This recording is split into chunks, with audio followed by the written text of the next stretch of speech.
बच्चों हमने ये तो डिस्कस कर लिया, बहुत अच्छे से डिस्कस कर लिया वैल्यू एडेड क्या होता है। और बच्चों तुम्हें ये भी समझ में आ गया होगा, सभी को ये समझ में आ गया होगा बहुत अच्छे से कि इस मेथड में बच्चों हमें निकालना क्या है। इस मेथड में हमें पूरी इकोनॉमी का वैल्यू जीडीपी एडेड ही निकालना है ना, जिसको जीडीपी बोलते हैं, जीडीपीएमपी। पूरी इकोनॉमी का वैल्यू एडेड निकालना है। अब ये काम होता कैसे है बेटा, सभी लोग मेरे साथ लर्न कर लें, जो होने वाला है मैं तुम्हें प्रॉपरली लर्न करवा रहा हूं। बेटा ये काम होता है 3 स्टेप में। कितनी स्टेप में होता है? 3 स्टेप में। स्टेप नंबर 1, बेटा सबसे पहले आप क्या करते हो? सबसे पहले आप करते हो of calculation of value of output. Calculation of value of output. अब बेटा वैल्यू ऑफ आउटपुट से क्या समझते हो आप लोग? क्या बताया मैंने कि कोई इकोनॉमिक यूनिट किसी चीज को तैयार कर लेती है और उसको सेल करती है, उसी को हम बोलते हैं वैल्यू ऑफ आउटपुट। जैसे वो जो 500 रुपए की मैदा थी, उसको 700 की जो ब्रेड हमने बना ली, ये 700 क्या था बच्चों? आपका वैल्यू ऑफ आउटपुट। ओके, तो ये जो वैल्यू ऑफ आउटपुट है बच्चों, ये वैल्यू ऑफ आउटपुट सबसे पहले कैलकुलेट करते हैं हम पूरी इकोनॉमी के लिए। अच्छा, वैल्यू ऑफ आउटपुट हम निकाल देंगे, ठीक है, डेफिनेटली निकाल देंगे। स्टेप नंबर 1 ये हो जाएगी, वैल्यू ऑफ आउटपुट निकाल देंगे। कैसे निकालेंगे वैल्यू ऑफ आउटपुट?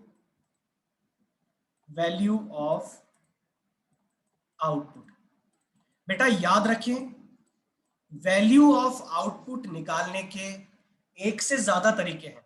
डिपेंड करता है क्वेश्चन में हमें कैसे देता है ना, एक से ज्यादा तरीके। अच्छा पहले तो मुझे ये आंसर दो, कौन आंसर देगा? आउटपुट का करते क्या हुआ? आप जिस किसी चीज का प्रोडक्शन करते हो बेटा, उसका सेल करते क्या हो? सर सेल करेंगे उसकी। सेल करेंगे, ठीक है, एक आंसर मिल गया, सेल करेंगे। और भी कुछ करते हैं क्या? सर खुद के लिए भी इस्तेमाल ले सकते हैं ना, अगर जैसे मैदा बनाए तो मैदा वो खुद के बिल्कुल, लिए भी इस्तेमाल कर आप सकते हैं। खुद के लिए भी काम ले सकते हो। इसका परफेक्ट एग्जांपल क्या है? मैन्युफैक्चरर में आप ले लो, एग्रीकल्चर, फार्मर्स जो होते हैं। बेटा इमेजिन मैं एक फार्मर हूं, बेटा मैं अपने यहाँ पे वीट का प्रोडक्शन करता हूं। बेटा मैंने 100 टन्स वीट का प्रोडक्शन किया है। इसमें से मैंने क्या किया कि 20 टन जो वीट है वो मैंने अपने लिए रख लिया।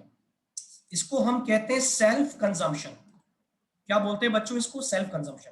और जो बाकी का 80 टन है वो मैंने मिलर को सेल कर दिया।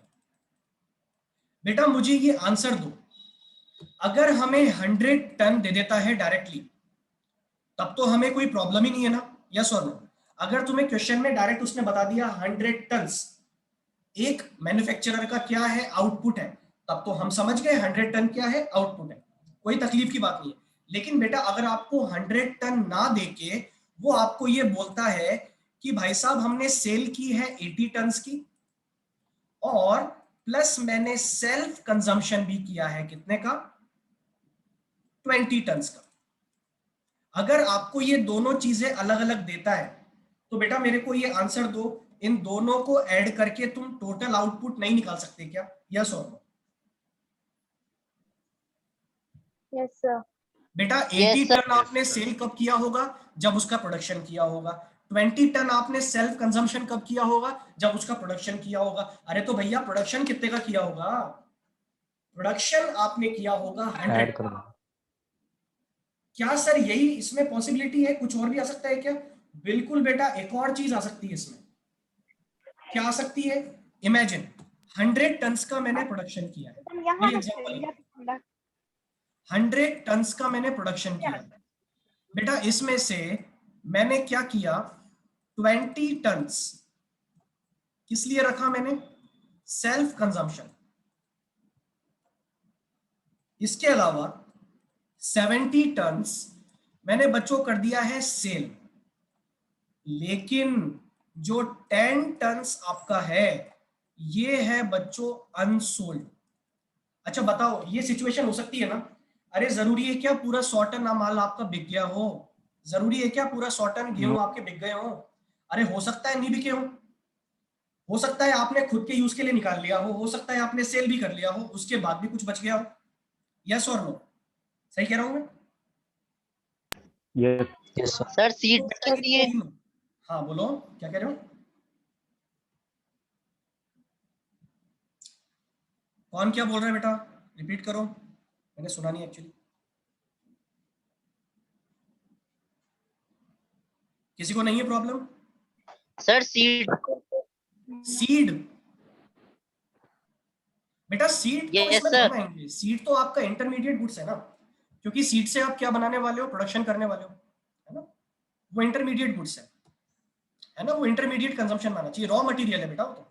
सीड क्या है हमारे लिए, अगर हम एक फार्मर हैं तो सीड हमारे लिए क्या है, मैं यहाँ पे बात कर रहा हूँ आउटपुट की, है ना, और बात इतनी सी कर रहा हूँ बेटा मैं, अगर आपको आउटपुट दे दे तब तो कोई प्रॉब्लम की बात ही नहीं है, लेकिन तुम्हें पता है क्वेश्चन वाला हलवा देता नहीं है हमें कभी भी, तो आउटपुट हमें डायरेक्टली मिलेगा नहीं, हमें आउटपुट के कंपोनेंट्स मिलेंगे।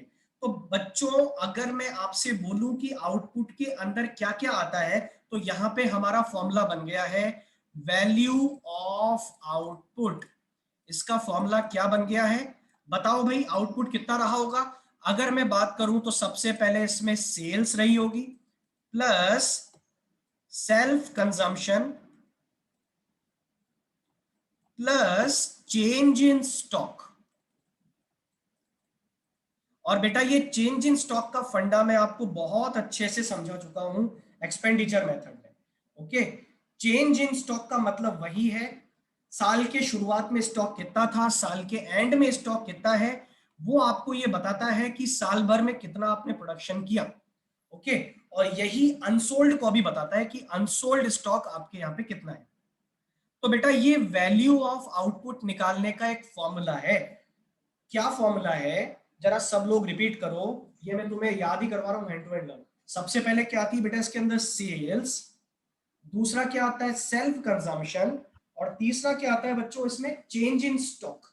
ओके, और ये तीनों मिला करके आपको क्या बता देंगे कि आपके यहाँ पे टोटल प्रोडक्शन कितना हुआ है। ओके, या तो हमें 100 टन दे दो, या इस 100 टन के कंपोनेंट्स दो कि इसमें से हमने इतना बेचा, इतना खुद के लिए खा के रख लिया, और इतना अनसोल्ड रह गया, तो बताओ भाई प्रोडक्शन कितना हुआ होगा, 100 टन का हुआ होगा। खैर बेटा ये मैंने आपको क्वांटिटी की टर्म्स में बताया है, यहाँ पे वैल्यू आएगी बेटा इसकी, है ना, तो वो काम हमें वैल्यूज में करना है, समझाने के लिए बताया मैंने।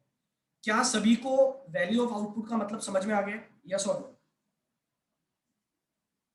Yes, sir. सर ये यस तो सर। प्राइस और क्वांटिटी से भी निकाल सकते हैं ना।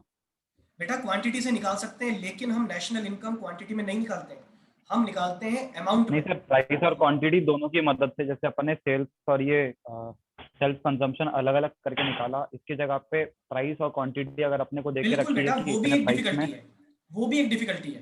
क्वेश्चन आपका इस तरह से भी आ सकता है कि आपको बेटा क्वांटिटीज दी हो और साथ में उनकी मार्केट प्राइस दी हो सकता है आपको क्वांटिटी दी हो जिसको हम क्यू बोलते हैं, और उसकी मार्केट प्राइस दी हो जिसको पी बोलते हैं, इसको मल्टीप्लाई करके भी आप निकाल सकते हो, ये भी हो सकता है, डेफिनेटली हो सकता है। और जनरली बेटा ये तीनों में नहीं होगा, ये आपके सेल्स के लिए होगा, मैं आपको बता दूं।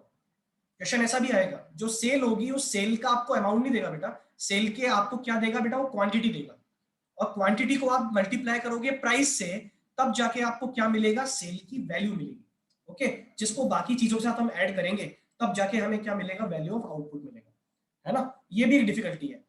देखो आउटपुट का मतलब है प्रोडक्शन, प्रोडक्शन कितना किया हमने, लेकिन मैं बेटा प्रोडक्शन नहीं बोलूंगा इसको, प्रोडक्शन मतलब यहाँ पे आप वो 700 रुपए दो, 700 रुपए समझ रहे हो ना, कि भाई इसमें आपका रॉ मटेरियल भी आ गया, कितना टोटल मिला के हमने बनाया, है ना, वो होता है वैल्यू ऑफ आउटपुट। अब ये जो वैल्यू ऑफ आउटपुट आपने स्टेप नंबर 1 में निकाल दिया, अब आती है बेटा आपके स्टेप नंबर 2, और स्टेप नंबर 2 में आप क्या करते हैं, कैलकुलेशन ऑफ इंटरमीडिएट कंजम्पशन, या फिर इसको कहते हैं वैल्यू ऑफ इनपुट। यहां पे आप क्या निकालते हो, इंटरमीडिएट कंजम्पशन निकालते हो। अच्छा, इंटरमीडिएट कंजम्पशन में क्या आता है, बस एक ही चीज आती है, याद रख लो, इंटरमीडिएट कंजम्पशन में बस एक ही चीज है, total value of raw material, बस एक ही चीज है इसके अंदर, total value of raw material. किसी इकोनॉमिक यूनिट ने टोटल कितना रॉ मटेरियल परचेस किया है। ओके, तो बेटा आप क्या निकालोगे, आप आउटपुट निकालोगे, उसके बाद इंटरमीडिएट कंजम्पशन निकालोगे, फिर स्टेप नंबर 3 में फाइनली आप क्या निकाल दोगे, स्टेप नंबर 3 में आप निकाल दोगे जीडीपीएमपी। और जीडीपीएमपी कैसे आता है बच्चों, जीडीपीएमपी आपका आता है sigma of GVA eight market price. एक मिनट, थोड़ा एक स्टेप हम आगे चले गए, थोड़ा मैं इसको करेक्ट करूंगा। बेटा पहले हम क्या निकालेंगे, स्टेप नंबर 3 में वैल्यू एडेड निकालेंगे। स्टेप नंबर 3 में आप क्या निकालोगे, स्टेप 1 में क्या निकाल चुके हो, बोलो आंसर दो बच्चों। स्टेप नंबर 1 में क्या कैलकुलेट कर चुके हो, value of output. Value of step number 2 में क्या Value of कैलकुलेट कर चुके हो, इंटरमीडिएट कंजम्पशन। और अब स्टेप नंबर 3 में हम क्या तैयार है निकालने के लिए, हम तैयार है निकालने के लिए वैल्यू एडेड। ओके, और वैल्यू एडेड कैसे निकालेंगे, वही फॉर्मूला सबको पता है, वैल्यू ऑफ आउटपुट जो स्टेप नंबर 1 से निकाला था माइनस इंटरमीडिएट कंजम्पशन जो आपने स्टेप नंबर 2 से निकाला है। ओके, और ये वैल्यू एडेड हम निकालते हैं बेटा पूरी इकोनॉमी के लिए, इसको इसलिए कहते हैं हम लोग gross value added at market price, ये निकाल देते हो आप लोग। और स्टेप नंबर 4 में आप फाइनली क्या निकाल देते हो बच्चों, नेशनल इनकम। और ये तो मुझे लगता नहीं है कि मुझे समझाने की जरूरत है, नेशनल इनकम कैसे निकालेंगे, जीडीपीएमपी आपको मिल चुका है, जीवीए एमपी का टोटल जो होता है उसको क्या बोलते हैं, जीडीपीएमपी। और जीडीपीएमपी को कन्वर्ट आपको करना है एनएनपीएफसी में, वो काम तो हम बहुत आसानी से कर सकते हैं, ये तो हम बहुत मजे में कर सकते हैं। तो बताओ बच्चों 4 स्टेप कौन कौन सी हो गई, फटाफट रिपीट करो मेरे साथ। स्टेप नंबर 1, पहला काम क्या होता है बच्चों, जल्दी बोलो, calculation of value of output. Value of output. Value of output. Value of output. पहले आउटपुट की वैल्यू निकाली जाती है, वो जो 700 रुपीज है। बताओ वैल्यू ऑफ आउटपुट कैसे निकालते हैं, वैल्यू ऑफ आउटपुट आपने वो ब्रेड कितने में बेची थी, 700 रुपए में, तो सेल हुई थी, तो उसमें सेल ली जाती है, sale plus value of self consumption plus change in stock. याद रख लो क्या क्या आता है बेटा इसके अंदर, सबसे पहला सेल, दूसरा वैल्यू ऑफ सेल्फ कंजम्पशन, और तीसरा बच्चों इसमें क्या आता है, चेंज इन स्टॉक, अनसोल्ड जिसको कह सकते हो आप। ये तीन चीजें मिलके क्या बनाती है, value of output. Step number 2 हम क्या निकालते हैं, इंटरमीडिएट कंजम्पशन। इंटरमीडिएट कंजम्पशन कैसे निकालते हैं बच्चों, आंसर दो, कैसे निकाला जाता है, total value of raw material. Raw material को टोटल कर दिया जाए रॉ मटेरियल की वैल्यू का, तो वही हो जाता है बेटा आपके इंटरमीडिएट कंजम्पशन। ओके, और जब वैल्यू ऑफ आउटपुट में से इंटरमीडिएट कंजम्पशन को लेस कर दोगे तो आपको मिल जाएगा ग्रॉस वैल्यू एडेड। ओके, और जब ये ग्रॉस वैल्यू एडेड आप तीनों तरह के सेक्टर के लिए निकाल दोगे, primary sector, secondary sector, tertiary sector, तो आपको मिल जाएगा total of gross value added, या जिसको हम डायरेक्टली बोल सकते हैं जीडीपीएमपी। और जब जीडीपीएमपी आ जाएगा तो उससे बहुत आसानी से नेशनल इनकम कैलकुलेट कर सकते हो। बच्चों फटाफट से मुझे बताओ, क्या सभी को आज का सेशन समझ में आया, सिर्फ मैंने समझाया और कुछ नहीं किया। Yes sir.